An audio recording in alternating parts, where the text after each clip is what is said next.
ஏன் மேல் வீட்டுல இருக்கு, கீழ் வீட்டுல இருக்கு, அந்த வீட்டுல இருக்கு, இந்த வீட்டுல இருக்கு, உங்க வீட்டுல இருக்கா?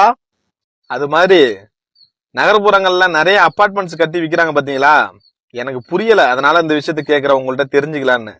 அப்படி அந்த அபார்ட்மெண்ட்ஸ் விக்கிறவங்க எந்த ஒரு இடத்த நம்மளுக்கு குடுக்குறாங்க அப்படின்னு எனக்கு புரியல. தெரிஞ்சு உங்களுக்கு தெரியும், தெரிஞ்சதுனால எனக்கு கமெண்ட் பண்ணுங்க. இப்போ ரைட்ல இருக்கிற அந்த செவுரு நம்மளது கிடையாது, லெப்ட்ல இருக்கிற செவுரு நம்மளது கிடையாது, மேல இருக்கிற டாப் அந்த ரூஃப் நம்மளது கிடையாது, கீழே இருக்கிற அந்த கிரவுண்ட் நம்மளது கிடையாது. இப்படி எதுவுமே நம்மளது ஒரிஜினாலிட்டியா நம்மளது கிடையாது. அதுதான் உண்மை.